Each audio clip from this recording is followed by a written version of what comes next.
His village burns. Warriors on horseback, swinging their swords. Axes split skulls, slaughtering, butchering. His father fighting outside. His mother preparing something on the small wooden table. The screams rise to a crescendo. He stares at his mother. No concern, no panic, no fear. Her face is hard and determined as she prepares a thick black elixir that she says will help them sleep through the madness. She is their strength.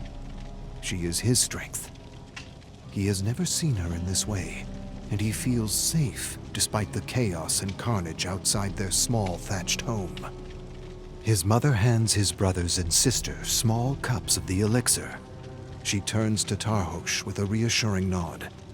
She helps him drink his share and tells him everything will be as it is supposed to be. Bitter and thick, the elixir oozes down his throat as the cries and screams and clangs rise and fall outside. Then he feels it. The numbness spreads from his lips to his feet. Faces blur, sounds fade, and an inky blackness spreads over his eyes as he falls asleep in his mother's warm embrace. Then there is silence. When he wakes up again, he finds himself crushed under the weight of mangled and mutilated bodies. Sightless eyes, slashed throats, strange sounds all around him. Horses neighing, children crying, knights laughing and making merry. Young Tarhosh stares at a ghastly face pushing up against his. He shifts slightly and narrows his eyes. The blurred features suddenly reveal his uncle, eyes wide and scared, mouth caught in a death scream. Tarhosh knows he should be scared. He knows he should feel sad, but he doesn't. And he knows he should feel guilty for not feeling sad, but he doesn't. What he feels, he doesn't understand or cannot put to words. He just stares at the horror before him without flinching. A hand suddenly grips his arm and pulls him out of the pit, and as he's carried away, he stares at his burning village in wonder as a high-pitched whine fills his ears. Decked in armor, Tarhosh travels on horseback through the mountains into Portugal. The lord he serves believes a relic, the Lapis Paradissus stone, is buried deep in the catacombs beneath the city of Sintra. Lord Toscano claims he isn't after riches, but hope. Hope that this stone can lead him to another world that holds knowledge that can save this one. He prays that this lost knowledge of the ancient guardians might bring peace, harmony, and order to a world plagued by cruelty, violence, and imbalance. Tarhosh scoffs at the idea of a world without violence. Life is violence, from birth to death, and everything in between is a futile attempt by cowards to hide from the horror that is living. The only plague in this world are the lies, the unnatural codes and laws created by nobles and lords for their mutual benefit. Unnatural laws and codes and books that deny the truth of the world by trying to make it something it's not. Tarhosh believes something else. It's all good or none of it is. It's all evil or none of it is. It's all part of the same cosmic mud, the mystery that transcends the world and all its dualities. A mystery he never pretended to understand, but affirmed all his life with his sword and his disdain of those who used their laws to make their slaughter pious. Hypocrites, all of them. Not him. There's no guilt, no shame, and no need to hide from life. Now Toscano halts before a village and sees guards protecting the entrance of the catacombs. He sighs deeply and shakes his head. He has no wish to shed the blood of innocence, and turning his horse around, commands Tarhosh to find another way. Find another way. Disgust strikes him like a sword. He feels the blade pierce his chest, smacking the breath from his lungs. He has no words for this order. All he can do is stare defiantly. Find another way. Why? So Toscano can sleep at night? So he can waste more of his time with his foolish notions of right and wrong, of good and evil, of noble and barbaric? Toscano's entire fortune was secured with violence and slaughter, justified by highly imaginative codes and laws. His fortune was secured with nothing but darkness. Tarhosh grinds his teeth as disgust darkens toward hate. And he feels something else. He feels Toscano doesn't deserve the spoils of his ancestors, or his relics, or this ancient stone that will somehow open a gateway to a world untainted by violence. He's a fool if he believes such a thing. No such place exists. And if such a place did exist, he would want nothing to do with it. He sighs and scrunches his fist. He wants to crush him like a maggot. Of all the lords he's served, this one he hates the most. He's heard enough of his notions of ancient guardians and their supposed superior wisdom. And as he watches Toscano ride away with his retinue, he decides he'll take it all. He'll take it all because he can. He'll take his stone and his relics and his town, and he'll show this bloody coward the truth of the world, the truth that has always lived in his heart, and no one will stop him. Not the guards in the village, and certainly not the 3 knights Toscano left behind. Without hesitation, Tarhosh dismounts his horse and unsheaths his sword with a terrible ring.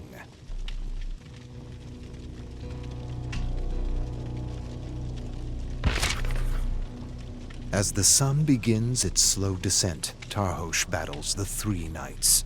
They attack as one, and as one, they fall to his bloody sword. A knight refuses to die and stands with a right arm dangling by sinews of flesh. He grips his bloody sword with his left hand and attacks. Tarhosh evades and plunges his sword through the metal mesh and into his chest. The knight catches his breath, crouches to his knees, mumbles some death-fearing words, then slumps down in the dirt. Then Tarhosh turns toward the village, where he feels the eyes of a dozen guards on him. They watch him from the shadows as Tarhosh marches toward the ancient catacombs of Sintra.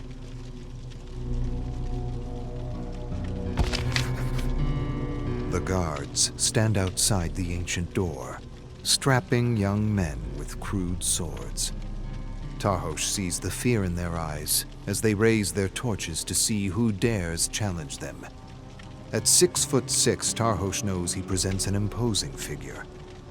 He commands them to clear the way, but the guards draw their weapons, and Tarhosh feels a darkness crawling out of his heart and into his veins. He grips his sword tightly as guards close in on him from every direction. He glances around, unafraid. Then one guard shouts some nonsense about honor and things that are sacred, and they scream their anger and attack in unison. Time slows to a crawl as Tarhosh fights through the guards. His sword gleams in constant motion under the setting sun, whirling to sever limbs, smash backs, and slice necks. The guards shout and leap with a burning need to protect the dead. Tarhosh burns with a stronger fire to affirm life in all its pain, agony, and horror.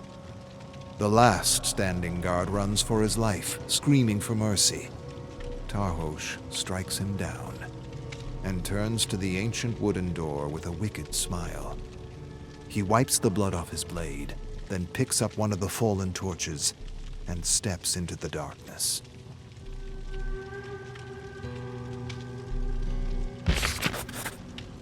Death surrounds him, fills his nostrils.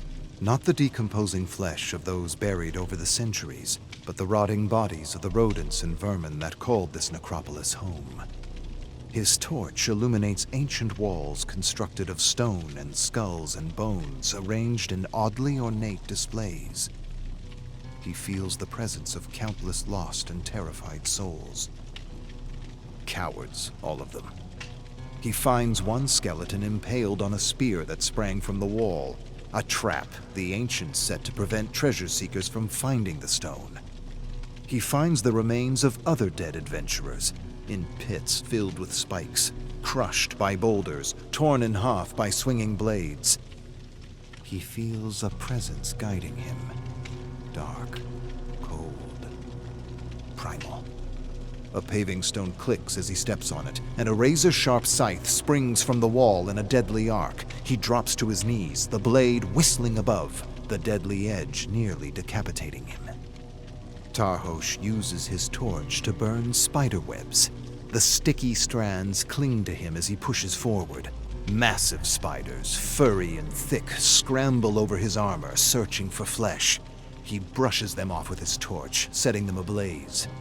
In another cavern, he startles a giant cauldron of bats. They screech and flap, slamming into Tarhosh as they make their chaotic escape, nearly knocking him off his feet. Sweat burns his eyes, and he blinks it away as he forges ahead. A trapdoor drops beneath his feet, and Tarhosh falls, grabs the edge, barely holds on.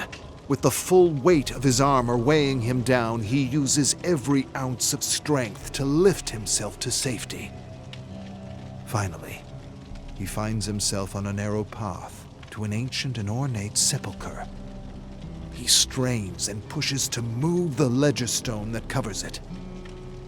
Inside, he finds the skeleton of an ancient warrior in his armor. The metal is tarnished, not rusted, and a large stone talisman lays against the warrior's breastplate, the Lapis Paradisus.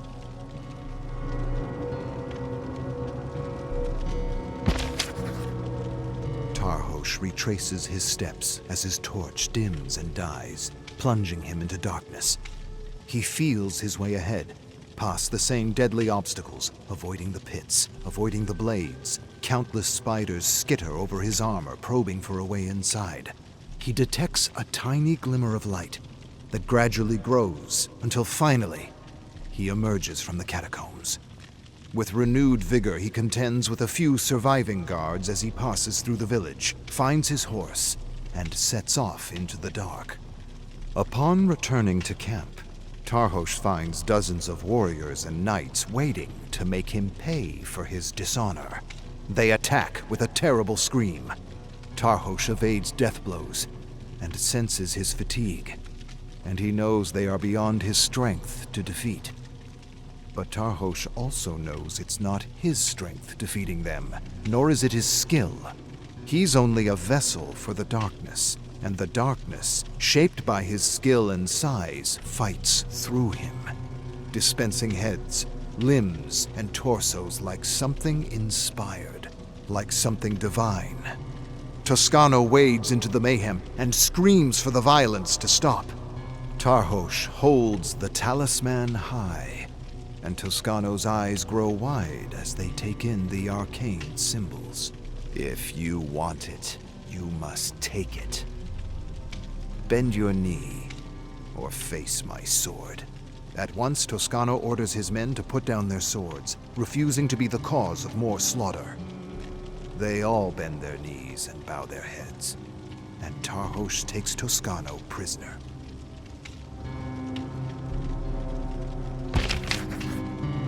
Tarhosh enters the dungeon and looms above Toscano, who sits cross-legged on the ground, surrounded by decomposing limbs and heads and an infestation of maggots. Toscano looks up at Tarhosh. Then his troubled eyes lower to a dripping basket in his hands. Tarhosh kneels before Toscano and opens the basket as though he were about to share bread and wine with him. But instead of food and drink, he pulls out a head, examines it, and asks his name. Cavalieri. Tarhosh places the head in a pile of festering heads so that the wide eyes are staring at Toscano. Then he pulls out another severed head. Arno. He was a coward, you should have heard him beg. Tarhosh pulls out 2 other gory heads and places them so that they all stare at their lord with wide, terrified eyes. He then pulls out the last head and holds it in the dancing torchlight. I liked him. He didn't beg. I think I'll keep this one. Tarhosh places the head back into the basket. He stares at Toscano for a long moment, then stands and exits the dungeon, leaving Toscano with a few more heads to keep him company and perhaps to help him remember where he hid his secret books and relics. Books and relics rumored to have been salvaged from another world, a world described as perfect. And to Tarhosh, this could only mean a world without all the lies and pretenses of civilization. Tarhosh approaches the dungeon door, but doesn't open it. Through a small opening, he stares at Toscano, lying on the ground with the maggots. A thick wall of flies makes it difficult to see. I would have thought you would have crushed the maggots by now rather than live with them.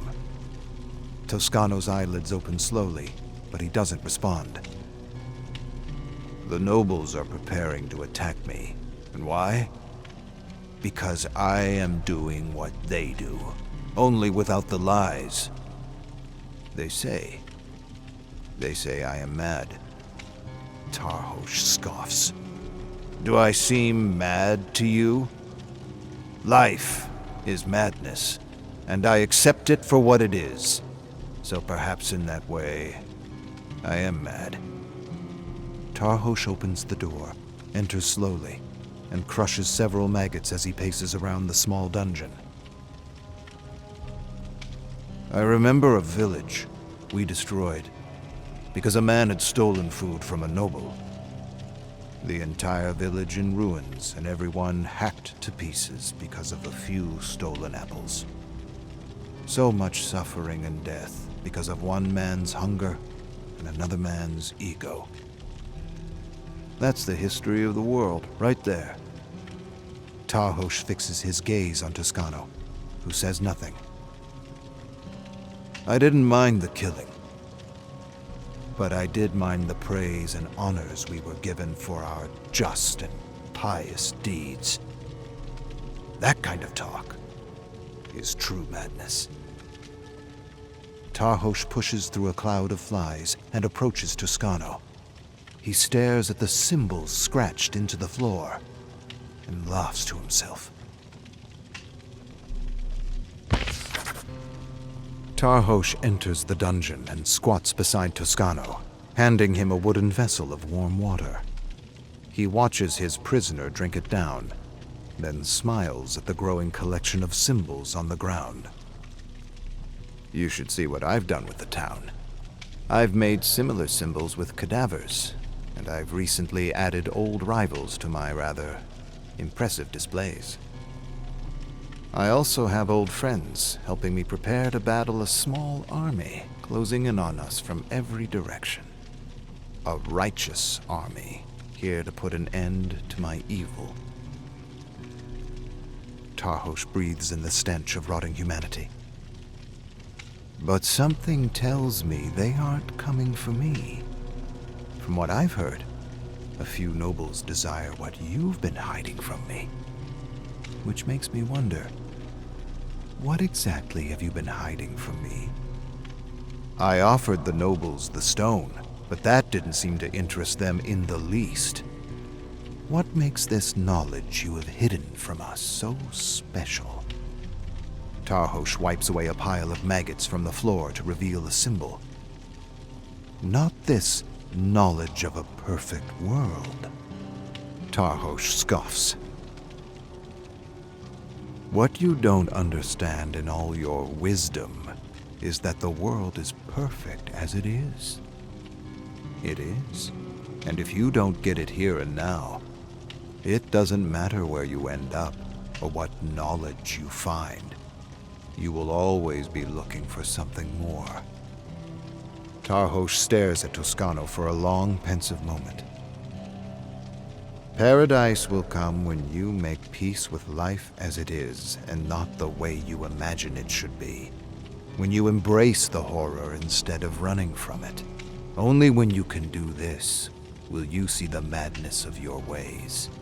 Your futile search for knowledge, your foolish refusal to take a life, even the life of a groveling maggot.